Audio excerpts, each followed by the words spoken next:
Thank you, Nivedita. Hello, everyone. We are extremely thrilled and honored to have such an esteemed panel. As you could see the names of the panel and the panelists, the companies that they represent. I think these are one of the best companies in the world, what I call as probably the trailblazers in the industry, in terms of not only the human resources practices that they have, but also how thought-provoking they are in their practices about the future. Right. I think the panelists that we have probably have more hands-on expertise in not only planning for their initiatives, but also leading them across the world. So, extremely thrilled to have the panelists share their thoughts with us, share their experiences with us, guide us through what they have went through, guide us through what we should be thinking about, especially in this new normal, right? We've been thinking about diversity for a very long period of time. Then it became diversity and inclusion. In the last 5 years or so, there is a lot more spotlight on those initiatives. But like digitalization, the pandemic came and accelerated some parts of the D&I charters, and it kind of crossed challenges in certain parts of the D&I initiatives as well. But what we will do as part of this panel is really talk about what happened in the last year and a half. And also, as we think about the digitalization as a theme of the overarching conference, looking at how the technology can play a role in not only shaping, but also monitoring and managing the D&I initiatives, and how it will be helpful or valuable for all of you to think through what you can do or what you can adopt in your own practices. So with that, let me actually start off with Chetan. Chetan, how do you see the last 18 months? How has your initiative, corporate initiatives have evolved over a period in the since the pandemic? Hi, Vamsee. Thank you for having me on this panel. It's been quite a journey. And as you rightly said, initially, things started just with diversity. And then we thought just having people in the room is not enough. We need to be inclusive, and how do we bring them in? And then it further went on to we have equity as well. So we call it inclusive diversity and equity. Over the last 18 months, we have taken a really deep focus on this to understand what more can we do, whether it is with our employees or whether it is with our stakeholders, with our ecosystem, with our customers, with even our vendors. We've done a number of things around that whole spectrum, and I'll walk you through some of those. But within our GCC here, I think we've also been very, very conscious that some of our more marginalized employees may have more challenges. And our women employees, just given that they take care of home and work and children and everybody's at home, would be even more challenged in how do we help and support them. So we basically ensured that we create as flexible an environment as possible. And we've also ensured that the managers closest to the situation are empowered to make decisions. So it doesn't have to go all the way up, whether people need funding, support, time off, special care, special attention, etc. It's all done at the grassroots level as much as possible. In fact, we're also very privileged to have been recognized by Economic Times as one of the best workplaces for women employees just a few months ago. So we are really thrilled with it, because I think it's a recognition of what the organization, the teams overall have done to get us here. Thanks, Chetan. And Nancy, kind of the same question, but in a different dimension for you. I think you probably represent the smallest company, even though you guys are one of the fastest growing and very well-known company. But you are kind of one of the smallest companies in this group. Why is this important for you guys, and what is the kind of a charter that has evolved in Automation Anywhere? Again, and thank you for inviting me. I really appreciate being part of this.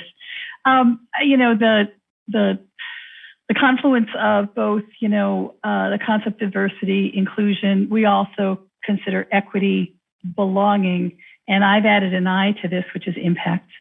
As we think about diversity and inclusion, it's not enough to invite the diverse population in and include them. You do have to make certain that that ultimately that has an impact on your organization. And this is really what, as a smaller company with rapid growth, the world is our source of supply. of customers, of ideas, of innovation. It must be our source of supply of talent. And so in order to optimize that source of supply, not just because it's the appropriate and correct thing to do for society, but because it serves so many masters in the business. I think that because I come from an automation company, we have come at this a little differently. We need to run a very human-centric environment if we're going to be bringing to the world automation, which can be frightening to folks. And we've tried to apply our automative tools to make certain that we can take biases out of our processes, those sort of things. And so as an emerging company, we're trying to create processes that are protected from individual biases through the use of our own technology. Got it. Ruchi, slightly different question for you. I mean, when we start thinking about diversity and inclusion, the first thing that we started off is what predominantly around, gender. Then we started looking at ethnic and race and others, right? From the kind of the evolution perspective, what are the other factors that are influencing your D&I initiatives now, Ruchi? So thank you, Vamsee, for having me. I think I'll start by answering this. What started as our D&I journey locally, it was primarily focused on getting enough women in the technology streams, right? It started off as that, and gradually, I think in 2020, we pressed the accelerator on that, and we realized that the biases tend to creep in on several aspects. It's you can talk about LBGQTI, that stream, but or multi-generations. But now it's introverts or extroverts, it's last name, it's the region that you come from. It's everything really. And how do you encourage employees to really bring their whole authentic selves to work? And this is especially when employees are working across the screen. So you can peep into their homes, and I have to say, pandemic has been a great equalizer. It kind of set a level playing field. Also, what it has done is it's no longer an agenda that HR owns. It's put empathy as a core leadership skill at the center of the competency set. It's no longer a good to have skill set. It's very much at the core of it. The other thing that I'll say is that the boundaries that existed previously, or the apprehensions that existed towards a program like this, or the optics of it, that have blurred. It's very much become a necessity of operation. It's come a way of how the world should operate. So we realized that it widened the scope for us because we were operating excessively empathetically. We could notice those differences that people brought with them at work. So we became more conscious of that, more embracing of that too. Great. We'll come back to that remote work in a minute, and especially from the various other factors that you are talking about in terms of the socioeconomic, how it impacted and all that stuff in a minute, Ruchi. But moving on to similar topic to you, Rama. In terms of the expectations of the corporate versus the key focus, do you think that it has evolved in the last few years, and especially since the pandemic, or is it pretty much the same? What we used to talk about 3 years ago, 2 years ago, is it the same kind of a focus it is getting, or do you think that the focus has dramatically increased in the last couple of years or so? So first of all, Vamsee, thank you very much for having me on the panel. It's always a privilege, and this topic is very near and dear to my heart. So always happy to talk about it. I want to go back more than a couple of years. I want to go back to when I was in college. Okay. We didn't talk about diversity back then. Having said that, I've also been very fortunate to have great mentors, extremely good support, both from family on both sides, in-laws and home, that made it very easy for me to be a woman in a workplace. And I'm always grateful to them for everything that's been supported. And the reason I'm going back in time is back then people didn't talk about it, and I'm sure it was a struggle for many. But today it is right and center of all the policies, all the decision making. So I think we have come a long way. Is it enough? That's a separate question.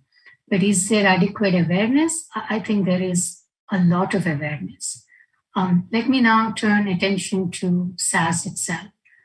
SaaS, as many of you know, is known for its people practices. We always get recognized for our culture, and people are centered to all our policy decisions. And diversity and inclusion for us goes back, I think it's as old as the company, which is about 40 years old.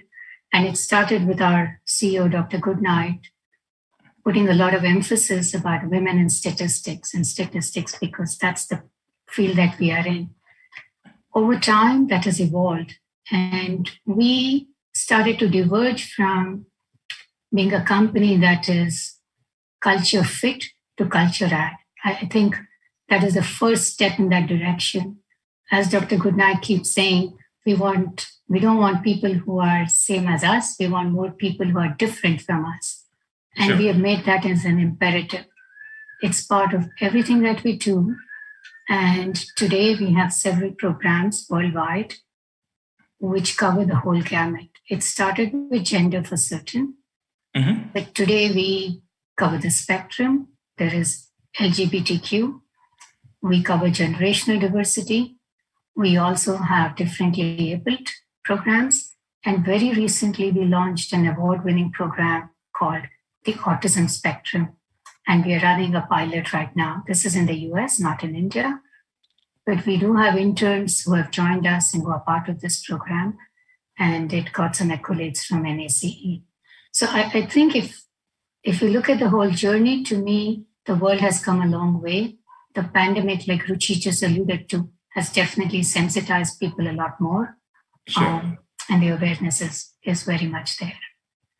Absolutely. We'll come back to that autism spectrum, Rama, in a minute, because that's a very interesting and a very unique thing that you guys are doing. But Ravi, NetApp is, at least for a decade or more, is known as the best place to work, whether it is globally or always been in India, right? And you guys have been always in the forefront of new programs that kind of is very inclusive to the talent and, one of the early companies that I know of which kind of brought in that open culture into the offices. What sort of focus do you have on D&I, Ravi, and especially if after the pandemic has impacted? What is your big focus today? Sure. Thanks, Vamsee. First, thanks to you and Zinnov to have me on this panel. Okay. Really do appreciate that and provide a perspective. We've looked at the last 2 years almost exclusively through this lens of a pandemic. But I think if you look at events across the world, the US was a very turbulent place when it came to race, and that's where we are headquartered. India has gone through a lot of challenges too. One of the early kind of mindsets we had around flex work was great. It's going to level the playing field for women. And then you look at it a little deeply and you find out, nope, there's multiple perspectives there too. So these are not simple technical problems, right? It's not like you turn the spanner and then tighten the nut. It's a lot more complex. We've been measuring diversity in India from as long as I've been with NetApp in India. We've always taken pride on the fact that our numbers are good. We've always taken pride that our numbers are better than global. I think what's changed for us right now is we're starting to understand maybe our metrics are not high enough, right? If you walk out in the world outside and the number is 50-50, should you be satisfied with anything less? And that's taking a very binary view to gender, right? Sure. And there's more to that too. So that's seriously accelerating. The biggest shift that we've seen in the last 1 year is our CEO himself has become very, very vocal about this. Both within the company, even external to the company. We have a new global DIB leader. We've set up regional councils. We've started questioning, even what we would consider to be early successes. So I talked about this notion of, is it 50-50? Is it just the workplace? Do you have to look beyond the numbers coming in? Do you have to look at, people keep talking about business impact. I have a view on that, but the point is, it's not just about it's also about inclusion, as a number of our panelists have talked about. What happens after you're in the door? Do you actually achieve the benefit of a diversity because you have people coming in with their entire selves and being able to contribute? So it remains a very important area for us. I think it remains an area where we have more work to do than we have already done. That's for sure. On the same lines, Ravi, I wanted to answer one other question that's very pertinent to today's times, right? Every company has their own D&I initiatives, but the talent market is acting very different, right? Mm-hmm. So in a world where there is such an amazing supply-demand crunch, how relevant are the focus? How easy it is to focus on the D&I initiatives, Ravi? It becomes more important to do it.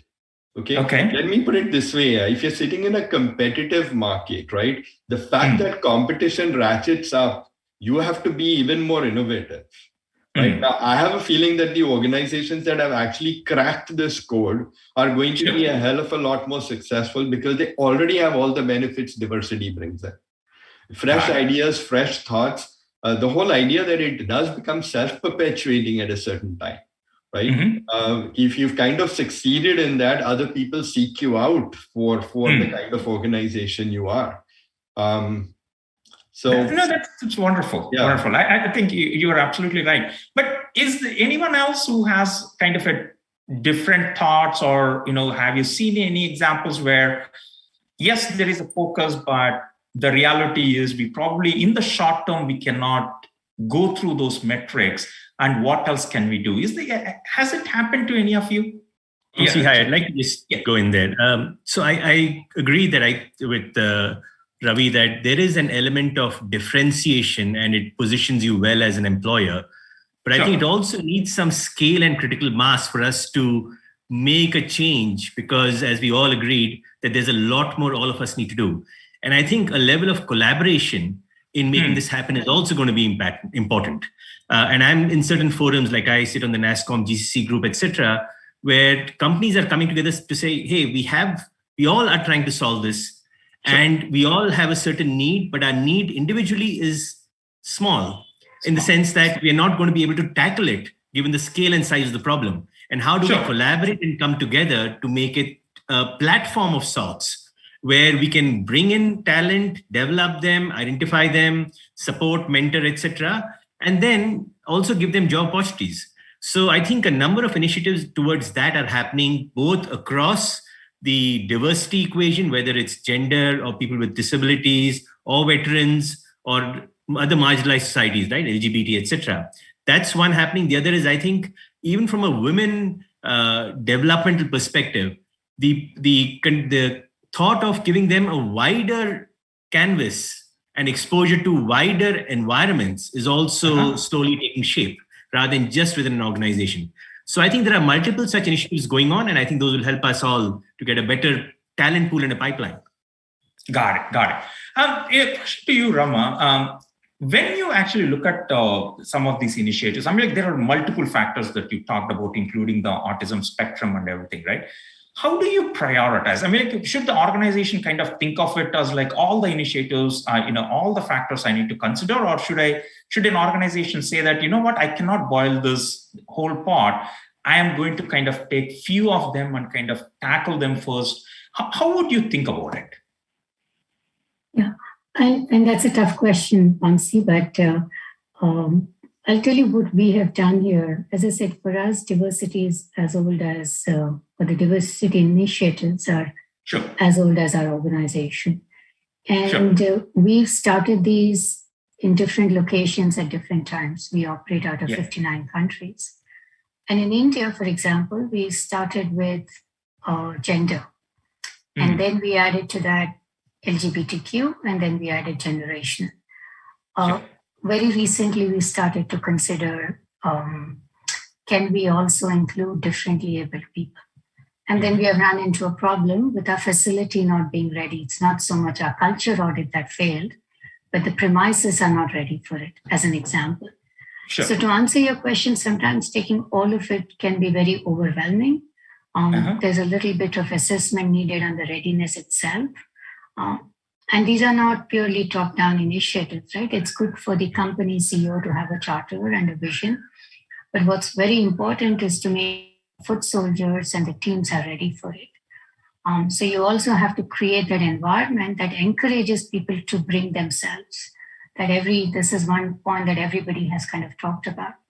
So for us, even before driving all these initiatives, what was very important, and I want to kind of highlight that again, is to move away from being a culture fit to a culture add, saying it's okay to come in with whatever ideas you have, because the more diverse the ideas, the better we are to service our customer base. I mean, that's a strong belief we have as an organization. Wonderful. So one is doing that, making sure your managers, your people kind of appreciate this and see the value. And for us, most of our initiatives are actually run by our employees. So we have what is called as EIGs, Employee Initiative Groups, and we have one per different kind of diversity. We have something for women, for differently abled, so on and so forth. And we are incrementally doing them in different locations. That's that's pretty interesting to say. So basically, you have categorized that problems into multiple subcategories and kind of given different ownership, including for them to the employees. That's wonderful. Sorry. Yes. Sorry, Vamsee. I wanted to continue. Post Rama's comments on this. I think to your question, it's very important for organizations to understand that several best practices that are lifted and shifted fail to deliver results as promised, because they are not fully owned or embedded in the context of the organization. This also tends to cause fatigue, wastage, and spend. At the end of the day, inclusion and diversity are business enablers, and if they aren't delivering results, there is no ROI on it. We should be willing to change what is not working and ensure our dollars are going to what works. And for that, having analytics back up your initiatives, telling you whether it is contributing to the business results. Is it furthering innovation? Is it helping collaboration? Is it helping our clients? Is it adding more engagement to the culture? So metrics and analytics come in here. No, absolutely, Ruchi. I think you're right on there. Picking on some of the comments that you made, Nancy, on the impact, right? How do you set the expectations of the impact on both at the business level and also at the operations level? How do you set that expectations, and how do you kind of get the buy-in from your stakeholders? Yeah, and I think that, here's a premise. If you look at this panel, and the panel is representative of folks around the world who know diversity, inclusion, equity, belonging, and impact. These are really important things. Sure. And yet for 40 years, we have failed. We've over and over done the same things, and we fail and fail again. And I think it's because we're working in the wrong side of the equation. And so my perspective is this. I struggle with having to run programs that make managers accept diversity. I would rather not have those managers work for us. And so I'm trying to work this at a different angle. I'm trying not to allow people into my company at the beginning who do not understand the value of diversity. I want to test. If I see misogyny, if I see bias, if I see those things in an interview process, they will not be invited into our organization. I don't want to have to spend all of my time, as we have done for 40 years, trying to teach people why diversity is beneficial. It's right. It's a value. And so we really are focused on saying within a year or so, I don't want anti-bias training. I don't want to have to keep teaching remedial values to people. I want to say, if you don't share these values, if you don't understand them, there's no place for you here. So the issue is not, how do I make place for the people who are diverse? It's how do I get rid of the people who are not the advocate of the diversity, passionate advocates of diversity. So, we're approaching it differently. As I said, we're using some tools and developing some tools in our selection process that are as rigorous around testing for bias as we put into the effort to bring people of all the diversity that we've described into the organization. How humiliating must it be if you are a person, if you are a minority of any kind, to know that we have to put management through training every year to teach them to accept you? How does that feel? That's just that in and of itself feeds the lack of belonging, the lack of impact image. I've got to teach everybody to accept you. It's a terrible way. It's a mentality we just have to totally disabuse ourselves of. I have no passion on this. Yeah. It's completely agree. I mean, like, I just got a question that is like, kind of feeds off that, right? How do you ensure accountability, not only for the leaders, but for all the sections of workforce to be inclusive? Like, anyone who wants to kind of take that question? I'll tell you the advice I was given. Vamsee, I'll tell you the advice I was given by our head of human resources here. Sure. It comes down to exactly that. You're trying to shape attitudes and behaviors. Right? You're both selecting for them and you're also creating an awareness. You're trying to shape it. First question I was asked, right? Look back. This topic of metrics says, what are your personal metrics?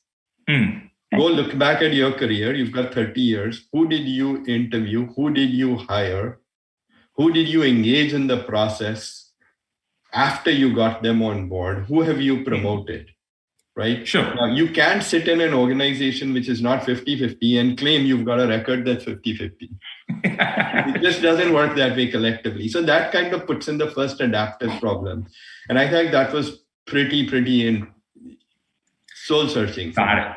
Right? Yeah. We have to do it at scale. And tools exist that can allow you to do that at scale. We'll come to that in a minute, Ravi. I think in the interest of time, I'm going to kind of go to the next topic, right? See, majority of the attendees today are from global locations, right? So predominantly from leaders who are driving their centers in India. So from your perspective, let's start with Chetan. What are the big differences in the diversity initiatives that you see compared to your headquarters, Chetan, specific to India?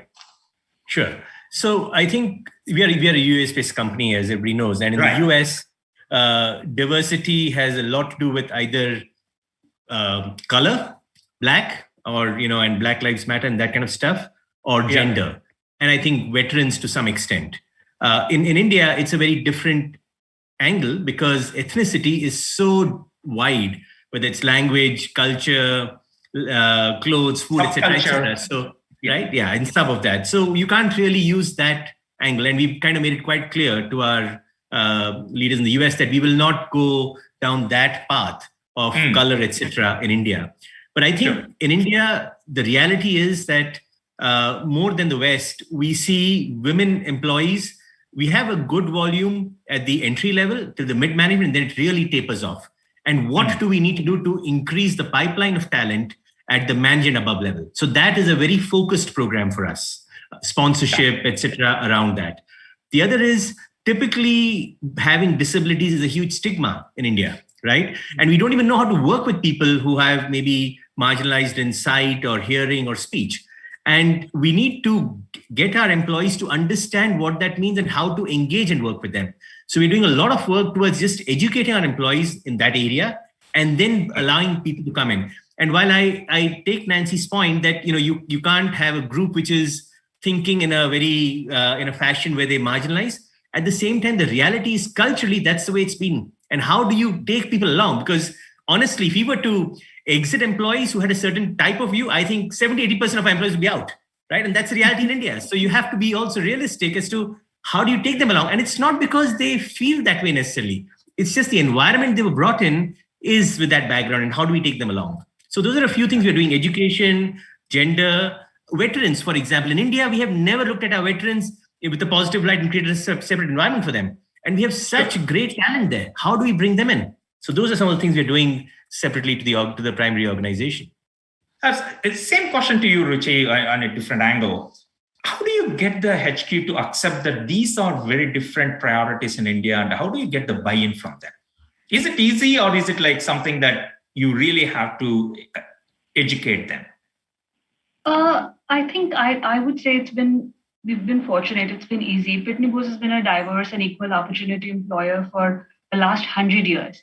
It's not a good to have, but a critical component of how we run the company. And we've had what you call first movers advantage. So it's quite the baseline from where I see it. I have to add, Vamsee, that translating India to the headquarters is always key job of India-based leaders, right? So how we are different, what are the table stakes here if you have to operate in the talent economy that we have and the competition. So it's also how you continue to translate and evangelize your own brand to the headquarters. So we started to do that, and we realized that we had to open the aperture of the diversity and the definition of it. Of course, it has to be wholesome, it has to be holistic. You have to make sure everyone feels included. But how do you talk about castes? How do you tell that resumes can get rejected basis a certain last name or basis from where the candidate may come from? So you have to have your own programs, and that's what we started to do. We put together a program called Blind Applications, which means candidates have the opportunity to drop whatever they think can cause bias or whatever they think can come in the way of their application getting rejected right at the first go. So we started that. Then second program we started is called I for Intersectionality, which means that diversity can't be looked at as a one and done deal.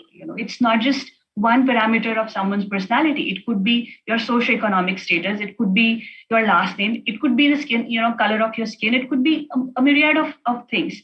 And how do you make people comfortable in their skins and let them share their story? So the next time I'm talking to them, I'm aware of the journey that they've traversed. And what it does is it kind of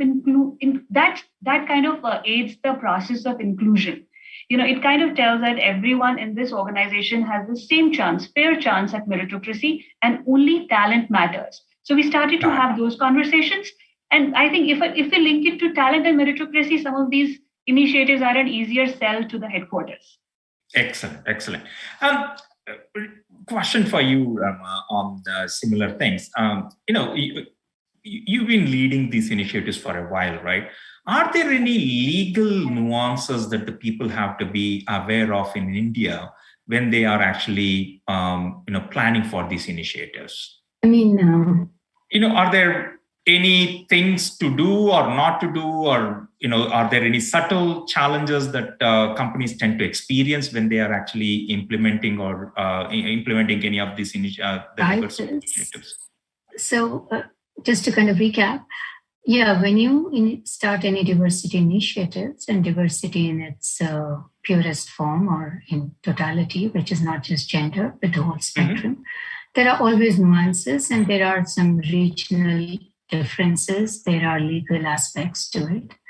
And the laws are pretty clear, and making sure people are equipped to understand the laws, the ramifications, is an important part of the whole education program. And just going back to what Nancy said, some of this education is not so much to change people's mindset, but it is also to equip people so they understand what it means, because some of them may never have gone through that training. Not everybody in India has a legal course that they go through in their formative years. I wish they did, because I think that would tell us a lot about how to deal with and what are some of the consequences. And today, I think that's a big gap in our education. But you need to make sure, just because somebody is not aware, they are at the receiving end in a negative sense.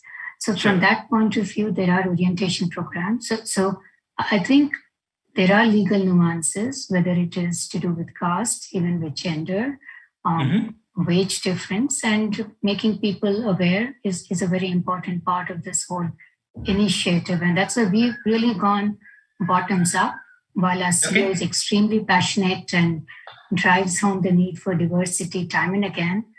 We have found it very effective when our people kind of support us and drive the initiatives. Got it. Just changing the gears here a little bit in the interest of times. I think, Nancy, one of the things that we want to understand, you've been in the industry for a long time. I'm the oldest person here. You have seen this kind of evolve, kind of hit all kinds of roadblocks and everything. And outside of the organizations, your own company or the companies that you work for or the kind of a professional group that you have, are there any other initiatives either led at a federal, state, or a professional organizations level that kind of you look up to see how you can adopt their best practices, or if are they talking about anything that is new that probably you haven't started practicing yet? Are there any examples like that? It's funny you asked that.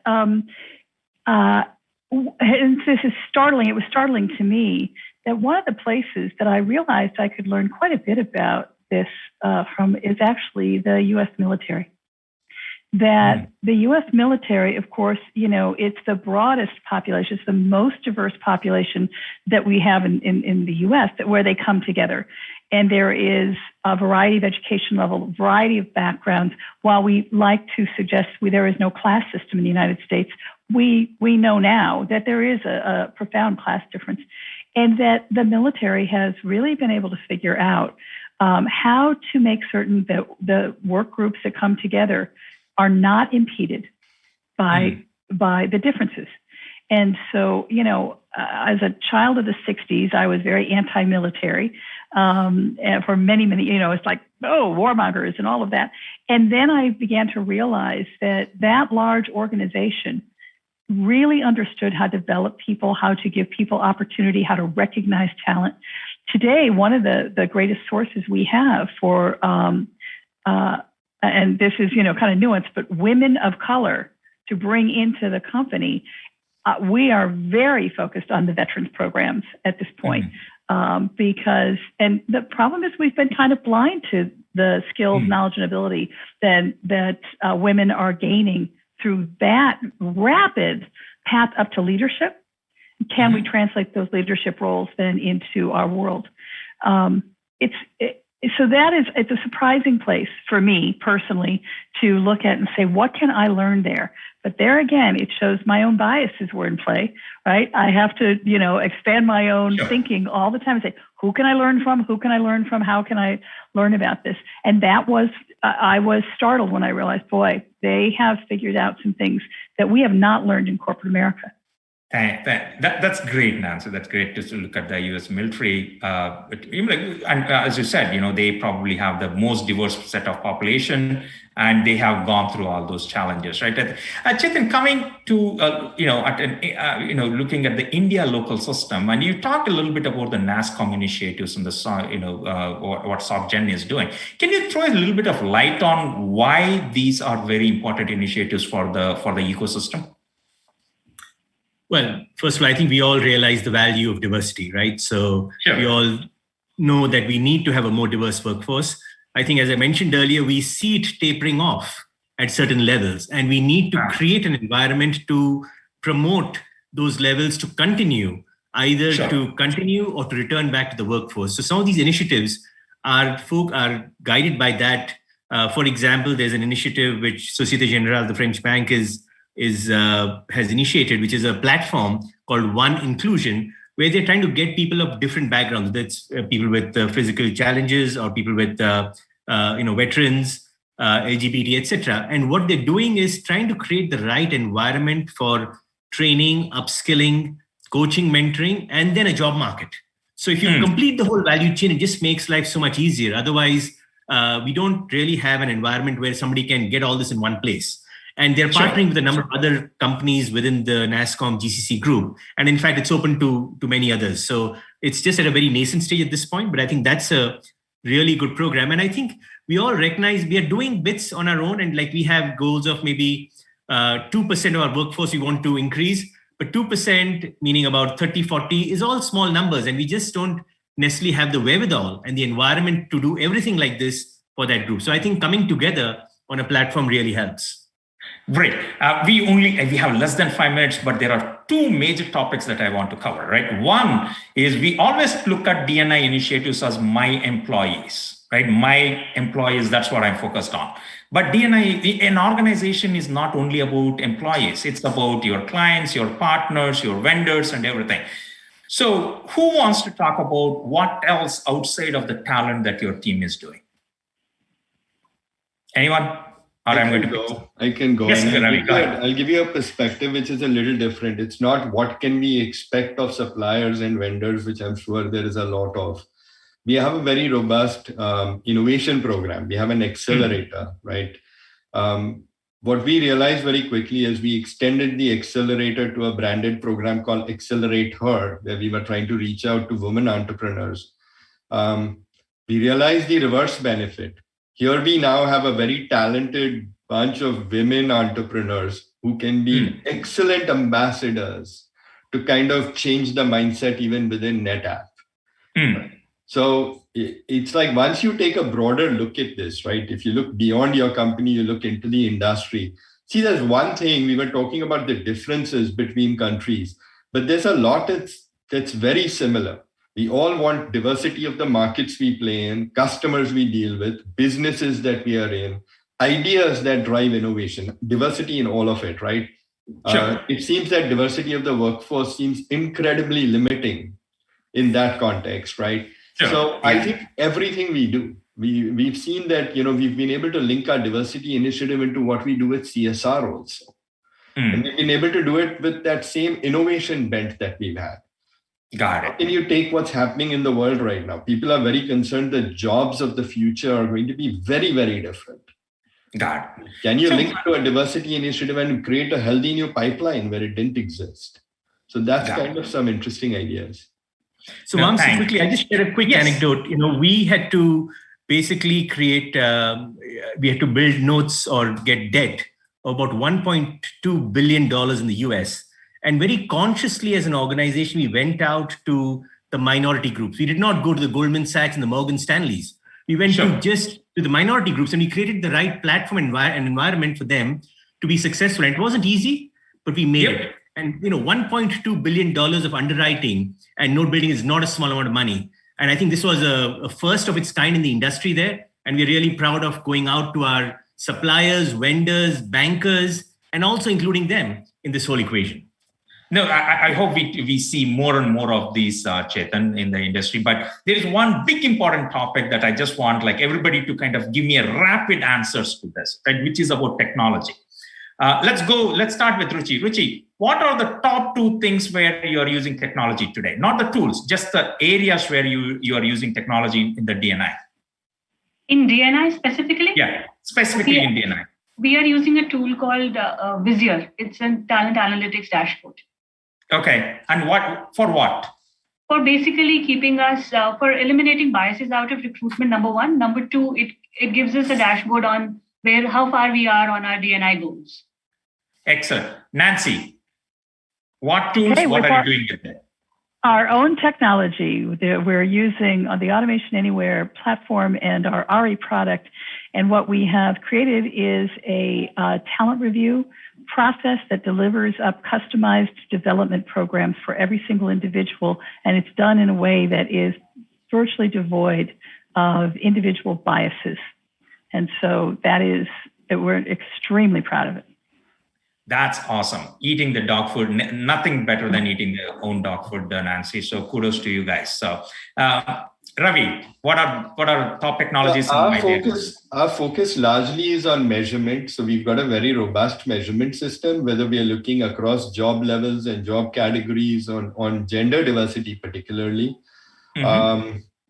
I think the tougher issue in front of us really is, and we've also started looking at tools that allow us with the recruiting process, right? I think some of our panelists mentioned you have technology that allows you to look at your talent pool in a little bit more gender neutral or a blind manner in terms of allowing them control over how they would wish to be perceived. So we started doing that.